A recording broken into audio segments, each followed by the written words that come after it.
자, 새벽에 축구 전문가 페노 나와 계시죠? 아, 네, 안녕하세요. 130위 말레이시아고요. 피파 랭킹 23위 대한민국입니다. 이걸 이렇게 긴장하면서 볼 줄 예상하셨습니까? 이제 모든 사실은 뭐 축구에 대해서 이야기를 하시는 분들이 네. 말레이시아전은 그래도 편안하게 이기지 않을까라고 예상을 하셨을 것 같은데 예. 너무 의외의 결과도 나왔고 음. 아주 실망스러운 경기였죠. 네. 아주 실망스러웠다. 어제 경기 결국에는 수비 불안, 지난번에도 지적해 주신 클리스만 호의 고질적인 문제, 수비 불안이 원인이었겠죠. 조별 리그에서만 또 6, 7점이나 했고요. 그냥 역대 최다 실점이거든요. 이제 음. 아시안컵에서 우리가 6골을 먹힌 게 역대 최다 실점인데 이게 문제는 우리의 수비 라인에 김민재라는 음. 그 지금 현재 우리 뭐 축구계에서 최고의 선수가 있어요. 월드 클래스 선수가 한 명 있는데 그 선수를 가지고 역대 최다 실점을 한다. 아. 이거는 사실 있을 수 없는 일에 가깝죠. 아하. 이게 사실은 그만큼 이제 우리가 얼마나 수비가 안 좋고 얼마나 이제 흔들리고 있는 상황인지를 명확하게 보여주는 수치가 아닐까 싶습니다. 있을 수 없는 일, 다소 강도 높게 지금 비판해 주셨습니다. 김민재라는 아주 정말 세계적인 수비수가 있음에도 불구하고 전체적인 수비 조직력이 얼마나 약한지를 보여줬다. 이렇게 해석하면 될까요?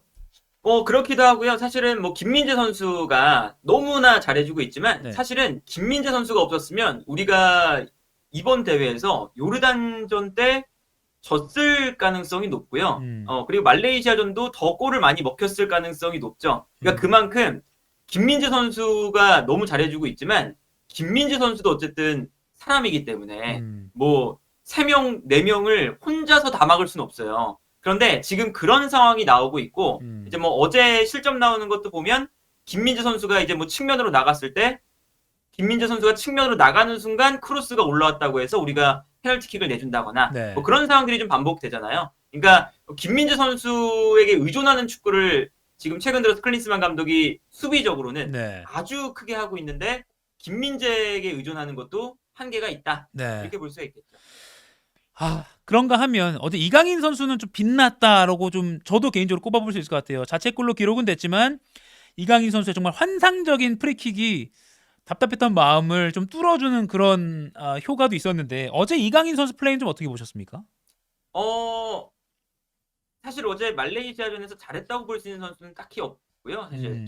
이강인 선수가 본인의 가지고 있는 그런 역량보다 음. 경기력적으로 나타나는 부분이 이번 대회 들어서 그렇게까지 발휘가 안 되고 있죠. 아. 근데 이제 이강인 선수가 그렇다고 해서 부진한 시기를 겪고 있느냐? 그것도 아닙니다. 이강인 선수가 이번 대회를 시작하기 전에 프랑스 슈퍼컵에서 MVP를 타고 우승을 하고 왔어요. 예. 그런데 이강인 선수가 지금 우리 뭐 대표팀에 와서 세 경기 동안 어떤 모습이냐면 이강인 선수가 답답하다가 경기 중간에 이강인 매직 아. 이거 한 방으로 우리가 뭐 비기고 있는 거 이기고 음. 지고 있었던 거 비기고 지금 이러고 있는 상태거든요. 네. 그러니까 이강인 선수가 너무나 좋은 선수고 번뜩이는 선수이긴 하지만 음. 그리고 그것 때문에 우리가 이제 결과를 그래도 조금이나마 이제 승점을 딸 수가 있는 거지만 이강인 선수의 번뜩임에만 의존하는 축구가 아. 사실은 옳은 방향성은 아니고 음. 그리고 이강인 선수의 그런 플레이도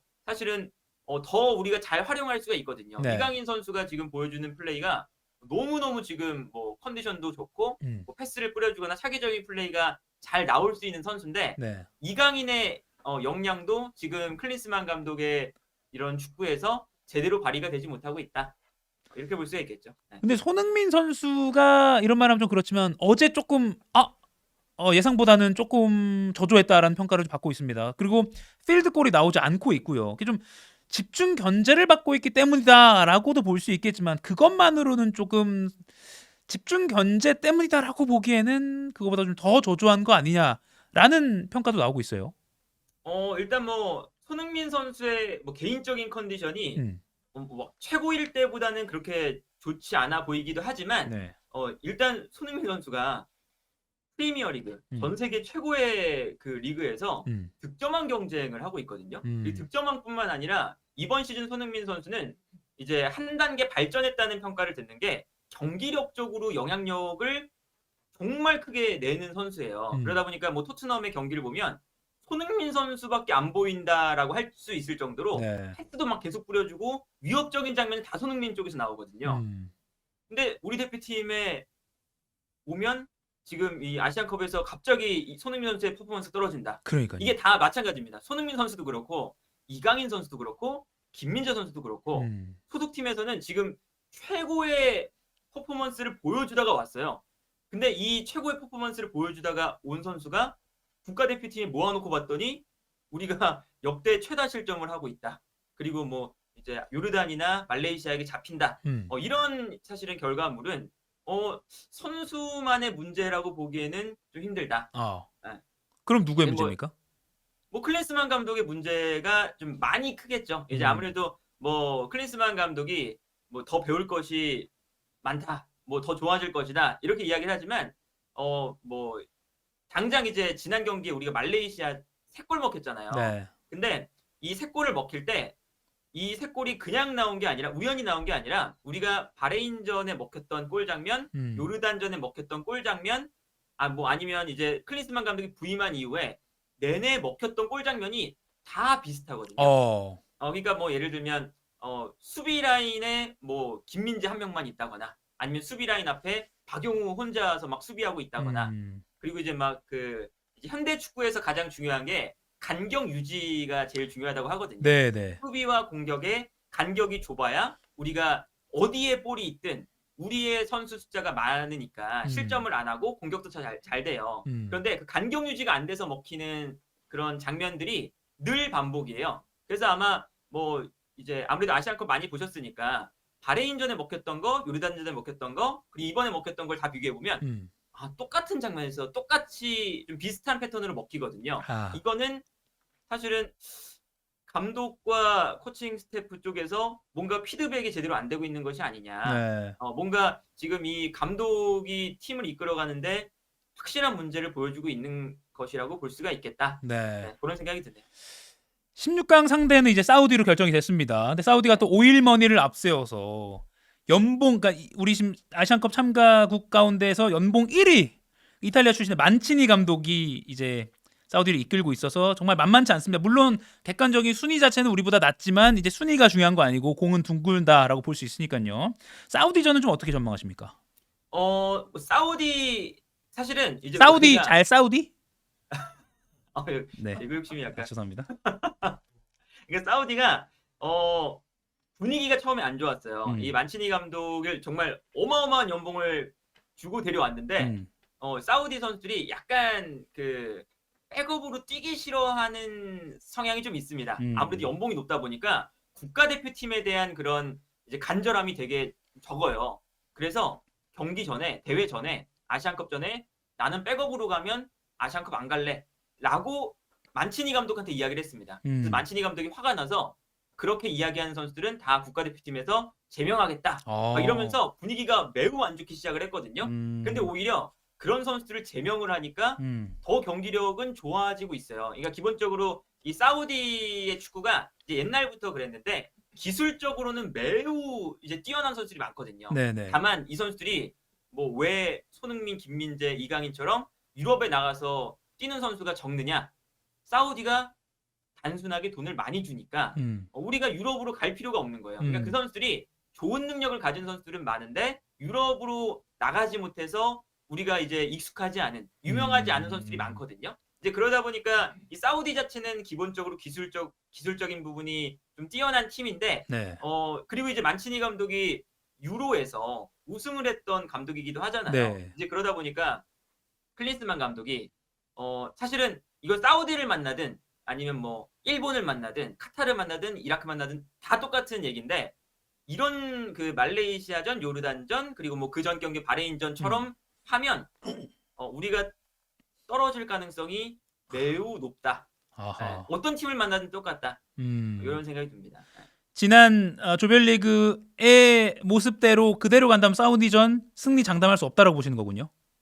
그렇죠. 네. 그러니까 이제 뭐 우리 이제 축구 팬분들이 이제 1위로 올라가는 것보다 일본을 만나니까 2위로 올라가서 사우디를 만나는 것이 더 잘 된 것이 아니냐. 아니면 뭐 3위로 가서 이라크나 카타르 만나는 게 더 좋은 것이 아니냐. 그리고 오히려 오히려 좋다. 막 이런 이제 분위기가 약간 예, 있었잖아요. 예. 근데 이제 그 얘기는 우리가 최선을 다해서 좋은 경기력을 보여줬는데 요르단이 혹은 뭐 바레인이 너무 이제 승점을 많이 쌓고 좋은 이제 퍼포먼스를 보여줘서 어쩔 수 없이 2등을 하는 경우.